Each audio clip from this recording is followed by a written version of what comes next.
Il a vécu tous les hauts et les bas du Parti québécois durant plus de 20 ans à l'Assemblée nationale.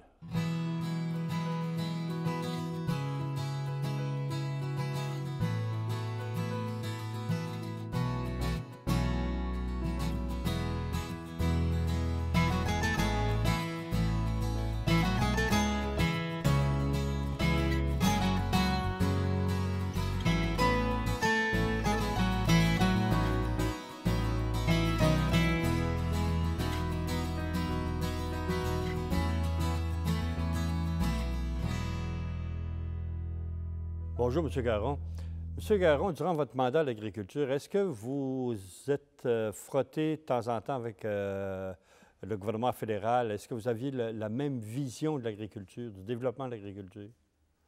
La principale affaire, c'est que, étant souverainiste, visant l'autosuffisance, c'est clair qu'on voulait développer l'agriculture au Québec.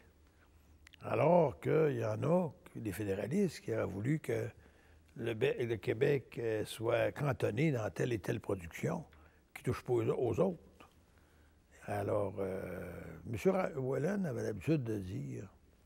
Eugene Whelan. Eugene Whelan, qui était le ministre de l'Agriculture à Ottawa, qui était un gars intelligent. C'est un gars que j'aimais bien, Whelan.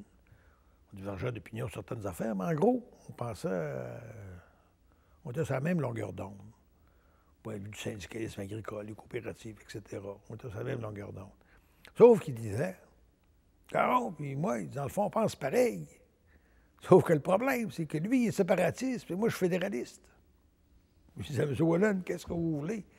Quand on mange un bœuf de l'Ouest, vous êtes content, c'est un bœuf d'Alberta. Mais pour moi, c'est un bœuf importé. Il faut essayer de le produire à votre place. Alors, que ce soit un bœuf québécois. Puis il y avait beaucoup de vrai là-dedans, parce que Whelan avait analysé la situation, puis moi aussi. Sur les flancs, si on n'était pas en conflit sur ce plan-là, on pensait pas mal pareil. Et sauf qu'il était coincé. Alors lui, quand il y a eu une conférence fédérale provinciale où M. Trudeau était impliqué, puis essayait de faire pousser Whelan, puis Whelan ne savait plus quoi dire, il avait dit, M. Whelan, quand vous faites la stabilisation au Canada, ça vous prend une ferme moyenne. C'est quoi la ferme canadienne moyenne? C'est une ferme de l'Ouest, une ferme de l'Ontario, ou une ferme du Québec, ou une ferme des Maritimes. Puis les gars à l'arrière me disaient, tu sais bien que c'est pas une ferme du Québec? Je le savais moi aussi. Puis quand il essayait de passer de contourner, je disais, M. Whelan, c'est quoi?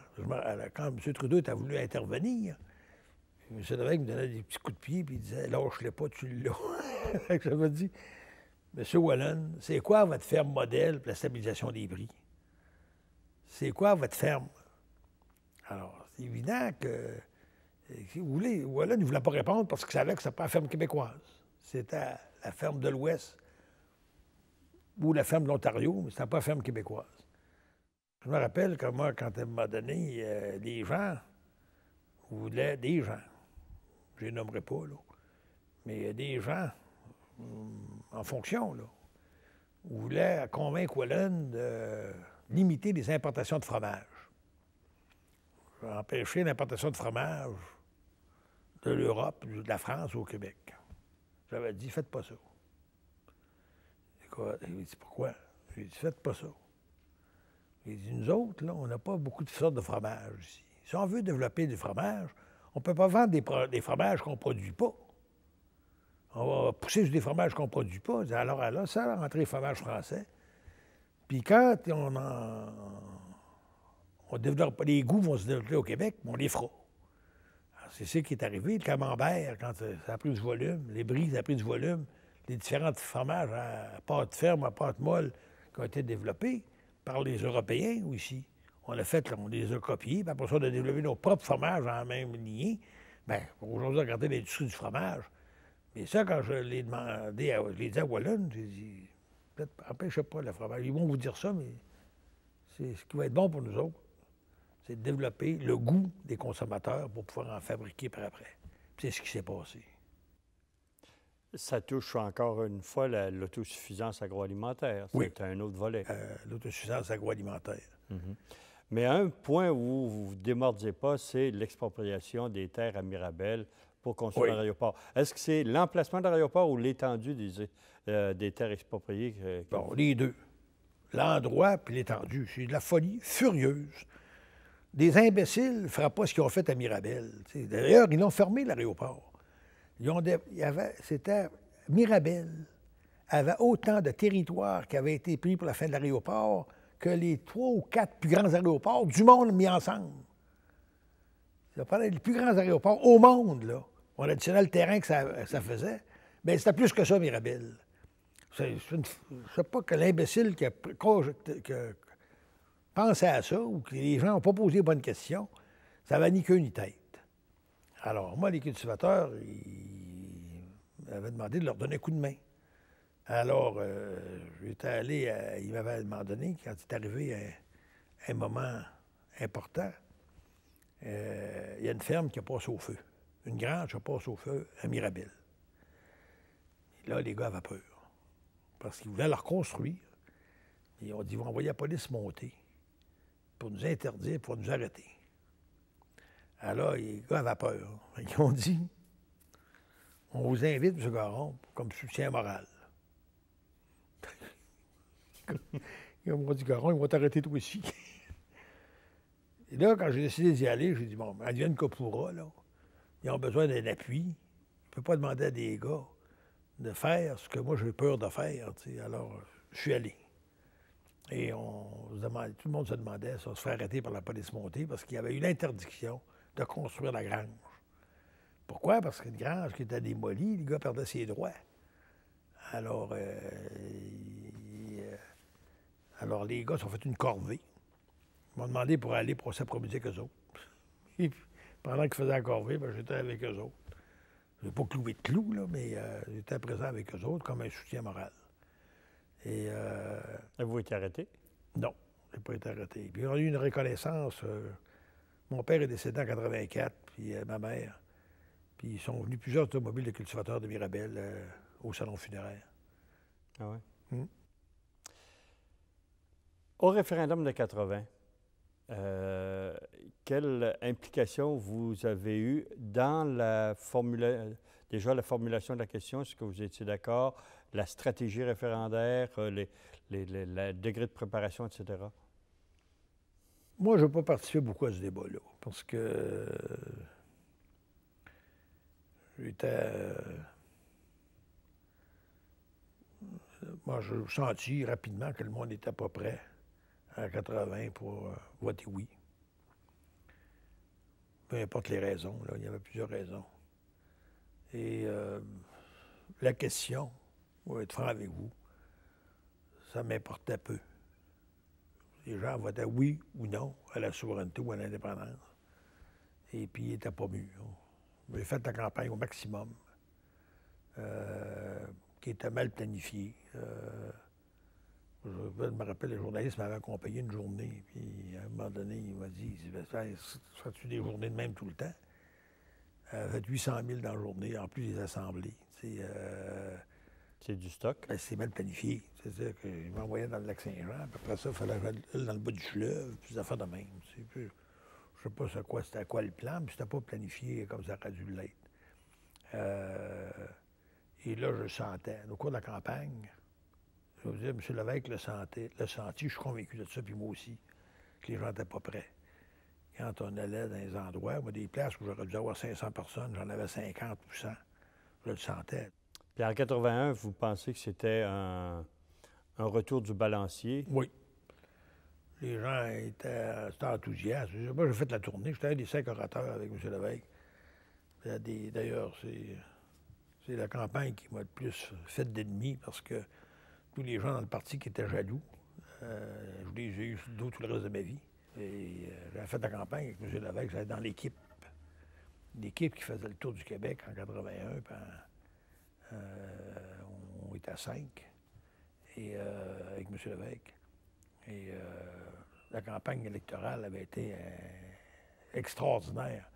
Mais je pense qu'elle était extraordinaire parce qu'en 80, les gens ont voté non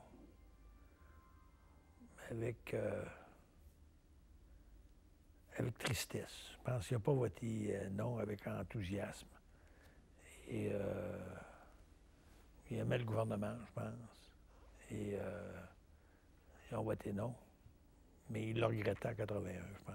Après l'élection de 81, M. Lévesque était content de la tournée électorale qu'on avait faite. Il était content du rôle que j'avais joué. Après l'élection de 81, M. Lévesque vous reconduit à l'agriculture. Est-ce que vous avez demandé ça ou si vous avez proposé autre chose? M. Lévesque m'a fait venir en premier à son bureau. Il m'a dit quel ministère vous aimeriez. Il m'a offert le ministère que je voulais. Bon, j'ai dit, je pense que ma job n'est pas finie de l'agriculture, que ce serait pas mauvais que je fasse un autre mandat. Parce qu'il y a beaucoup de choses à mettre en ordre. Puis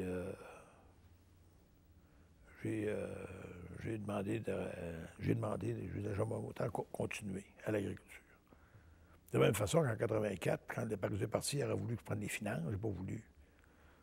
Pas voulu parce que je ne pensais pas en ces termes-là. Je pensais pas. Moi, j'étais un gars de la souveraineté qui ne pensait pas en termes de promotion personnelle. Alors, j'ai fait le travail que les gens m'ont demandé de faire pour réaliser la cause de la souveraineté. De travailler dans ce sens-là. C'est ça qui était ma motivation. En 82-83, il y a un mouvement qui est parti de créer une aile fédérale, c'est-à-dire qu'un Parti québécois, une représentation du Parti québécois à Ottawa. C'est Marcel Léger, je pense que vous aussi, vous étiez un des promoteurs de cette idée-là, mais M. Lévesque ne voulait rien savoir de ça. Bien, vous avez raison, pas au début. Au début, j'étais contre ça. Au début, j'étais contre ça, parce que je me disais, on va diviser nos forces, puis tout ça. Mais après ça, j'ai réalisé que les arguments de ceux qui étaient pour avaient du bon sens. Donc, si tu veux, on élit des gens pour la souveraineté, puis après ça, il arrive l'élection fédérale, ils élisent des gens de Trudeau, puis le plus grand adversaire, puis qu'ils ont tous les moyens pour nous combattre à mort. Alors, c'est aussi bien de prendre la place, eux autres aussi. Durant le deuxième mandat du Parti québécois, du gouvernement du Parti québécois, là, il y a des gros problèmes. Crise constitutionnelle, gros problèmes avec les salariés de l'État et grosse crise économique aussi. Vous, là, de votre côté, comment vous avez traversé cette période-là? Je trouvais ça dur. Ce qui était le plus dur, c'était les négociations de conventions collectives. Ça n'a pas été... Les taux d'intérêt aussi, si on veut, c'était épouvantable. Quand les taux d'intérêt étaient à 20 là, on pressait un citron pour sortir toutes les gouttes, hein, puis même on pressait des noyaux pour en sortir plus, il en restait. Parce que c'était à 20 les taux d'intérêt qu'on a connus. Moi, j'ai connu ça qu'une fois dans ma vie, c'est cette période-là. Est-ce qu'il y a eu beaucoup de répercussions sur la santé financière des fermes? Ça a eu de la répercussion, mais à cause des programmes qu'on avait en place, ça a permis de passer au travers avec Crédit agricole.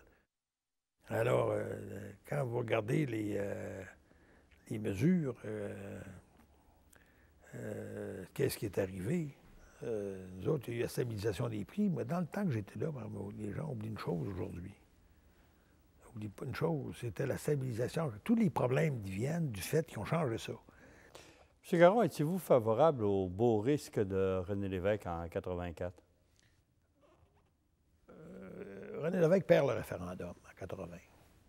Et moi, j'ai toujours été d'accord avec lui à 100 La seule façon de faire la souveraineté dans une place comme la nôtre, c'est de façon démocratique, en convainquant les gens d'être favorables. Mais là, le beau risque, c'était de voir ce que le gouvernement fédéral pouvait proposer en attendant, accommodement. En attendant, moi, je pense que René Lévesque s'est dit, bon, les libéraux nous ont bavé pendant des années.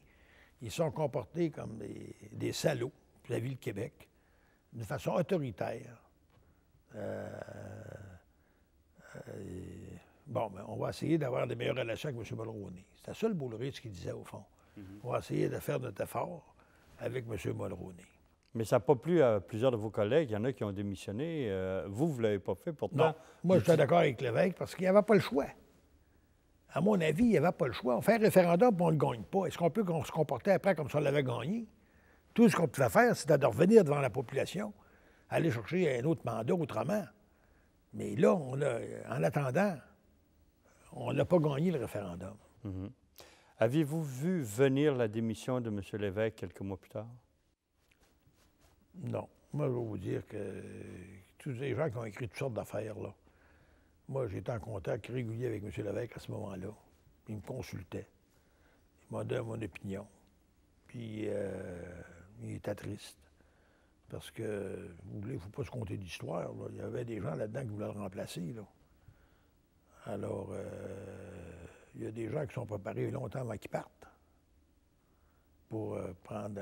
où il y en a plusieurs aussi qui ont travaillé parce qu'ils voulaient que d'autres personnes prennent la place de M. Lévesque. De bonne foi ou de mauvaise foi? Moi, je pense qu'ils n'étaient pas tous de mauvaise foi. Quand Johnson a été élu, moi, après qu'il ait été élu, Johnson, j'ai été élu moi aussi, et il m'a demandé de me rencontrer, on passait une soirée ensemble. Il a essayé de me convaincre qu'il n'y avait pas le choix de faire l'affirmation nationale, que la souveraineté, c'était un mirage, comme un mirage dans le désert qui recule à mesure qu'on avance. Les gens, ils ont peur. Puis, moi, je le rappelle, je lui disais, écoute, Pierre-Marc, moi, je pense comme un foyer. Quand tu as mis le foyer, puis ça a chauffé pas mal, puis après ça, le foyer est éteint, jette pas de papier dans le foyer, il va reprendre en feu parce qu'en dessous des cendres, c'est plein de braises. Est-ce que vous aviez senti que vous étiez pas nombreux parmi les inconditionnels de M. Lévesque à la fin? On n'était pas nombreux. La plupart avaient fait un choix pour une succession. Moi, je vais vous parler comme je le pense. Je savais qu'on était trois qui étaient inconditionnels de M. Lévesque. Il y avait Gérald Godin, Robert Dean, puis moi. Les autres, je n'aurais pas gagé une scène. C'est que je dis pas qu'ils ne l'étaient pas, mais je le sentais pas.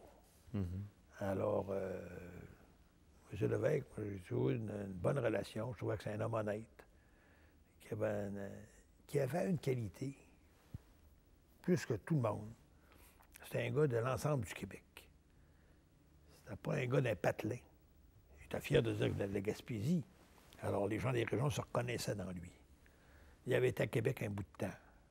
C'est pas la place qu'il avait aimé le mieux, mais les gens, plusieurs, avaient connu M. Lévesque à Québec. Puis il était de Montréal également.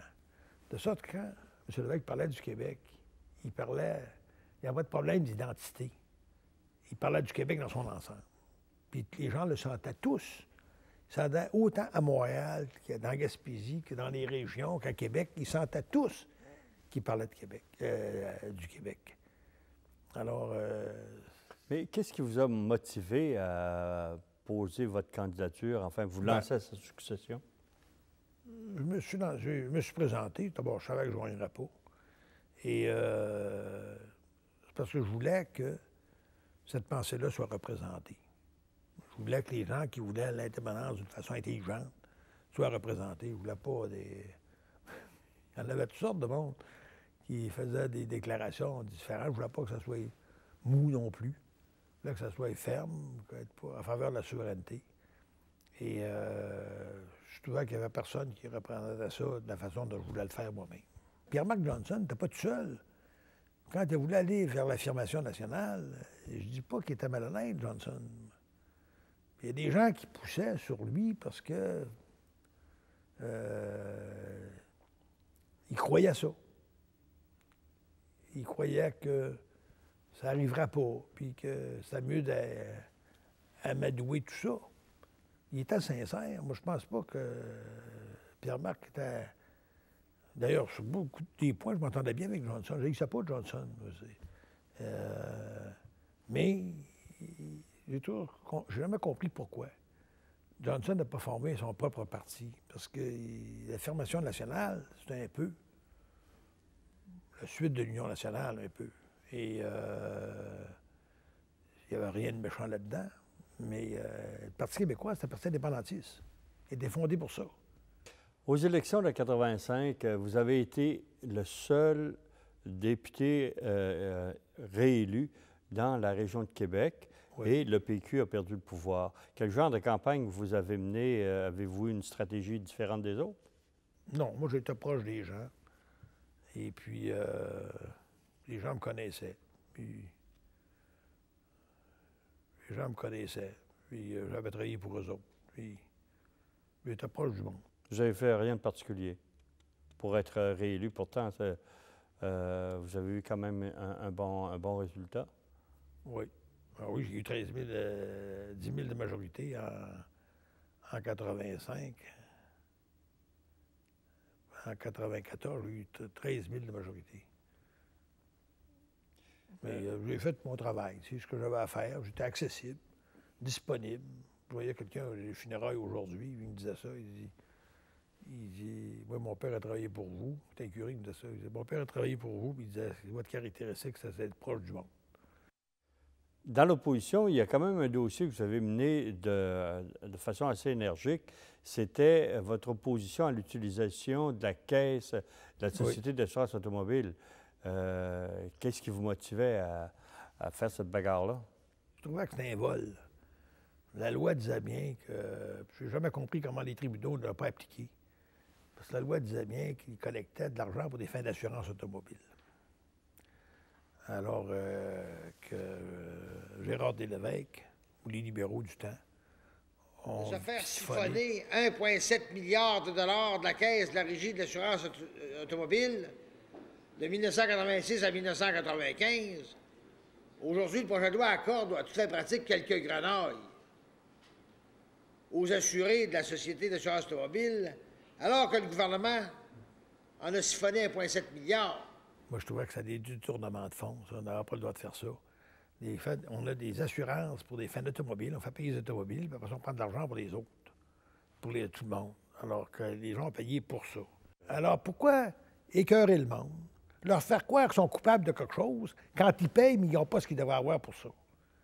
Alors, ils ont des routes raboteuses. Dans le Canada, c'est eux autres qui payent le plus cher. Puis ils ont les plus mauvaises routes, que c'est honteux. Alors aujourd'hui, je ne comprends pas qu'ils ne font pas ces débats-là. Pourquoi ils ne font pas ces débats-là en Chambre? Mais vous les avez faits et ça n'a rien changé. Bien, ça n'a rien changé. Oui, ça a changé quelque chose. Je me rappelle quand le PQ a pris le pouvoir, il y a un gars, quelqu'un qui avait dit, il avait dit, pourquoi on ne fait pas comme les libéraux? Et Jacques Brassard avait répondu, il dit, Caron, elle s'est fait des discours là-dessus, qu'on va se faire lire ses discours pendant tout le temps. Ils vont passer son temps à nous lire ses discours sur le siphonnage de la Caisse d'assurance automobile. Ça a donné quelque chose, à ce moment-là. Mais l'histoire a recommencé. Hein? On revient à l'histoire du PQ, on y revient souvent. Bon, vos relations avec M. Johnson, vous dites, vous entendez plutôt bien. Je trouvais que Johnson était sincère, je ne pensais pas comme lui, sur l'affaire de la souveraineté, parce que lui, il préconisait l'affirmation nationale. Mais sur beaucoup de choses, je m'entendais avec Johnson.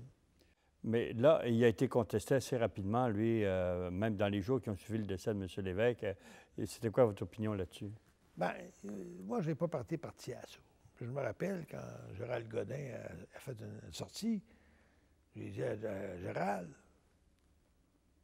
pourquoi tu m'en as pas parlé? Ah, je ne voulais pas t'en parler, Garon. C'est un de mes amis, Gérald. Il dit, je te connais. Tu comment ça? Tu aurais dit, Johnson était élu, honnêtement. On ne peut pas faire ça. J'ai-tu raison? J'ai dit oui. Alors, Godin, quand il a demandé la tête de Johnson, il a fait une déclaration en faveur de Parizeau. Je ne dis pas ça parce que je suis contre Parizeau. Je m'entendais bien avec Parizeau aussi. Aviez-vous des réserves à l'arrivée de M. Parizeau, sa capacité de réunifier le parti? Non, moi, ce que j'ai fait à ce moment-là, il y a des gens qui m'appuyaient, qui auraient voulu que je retourne, puis moi, j'ai écouté le monde. Puis je me suis rendu compte que les gens souhaitaient, après le départ de Johnson, souhaitaient essayer Parizeau. J'ai dit, bon, l'opinion, j'ai senti très clairement là, que l'opinion au Parti québécois, c'est des gens qui voulaient essayer Parizeau. Pourquoi je travaillerais contre?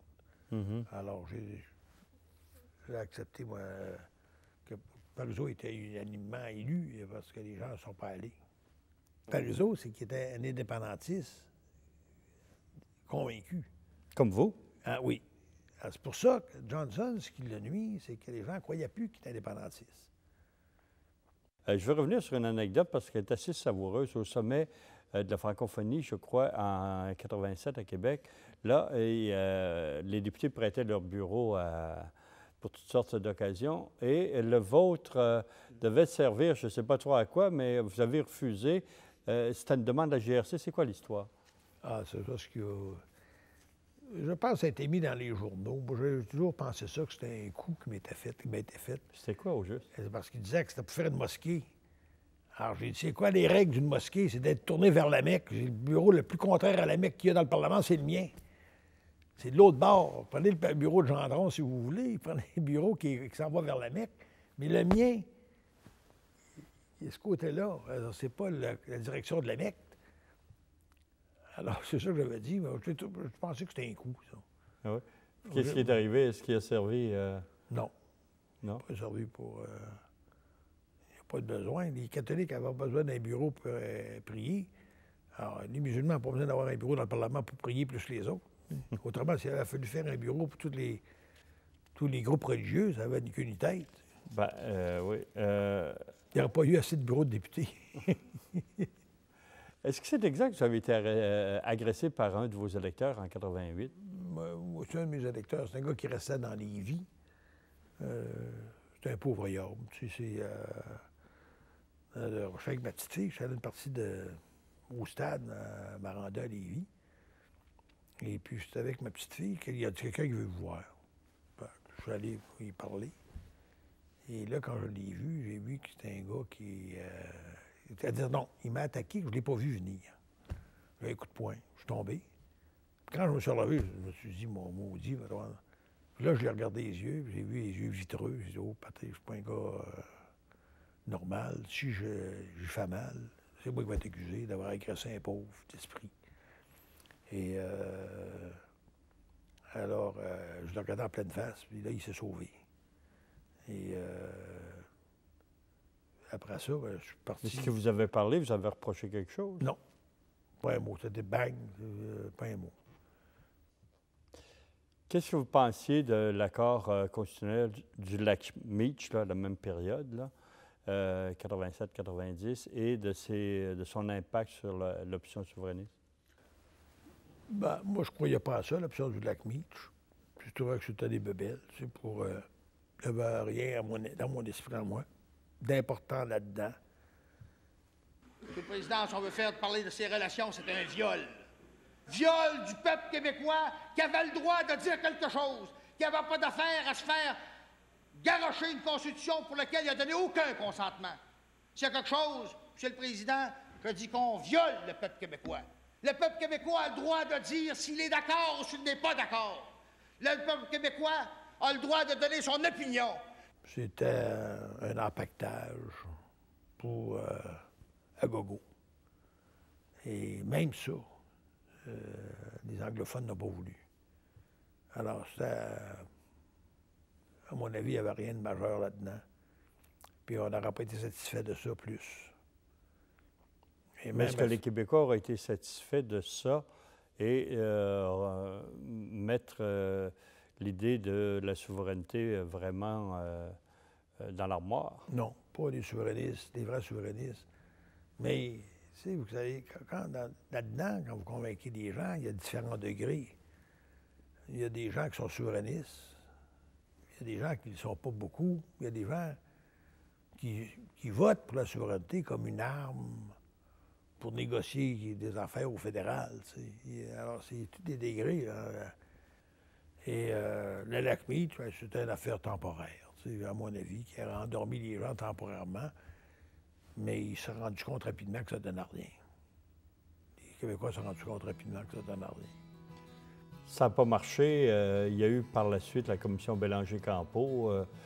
Qu'est-ce que vous avez pensé de cette commission-là? Est-ce que ça pouvait aider à l'option souverainiste? La commission Bélanger-Campeau.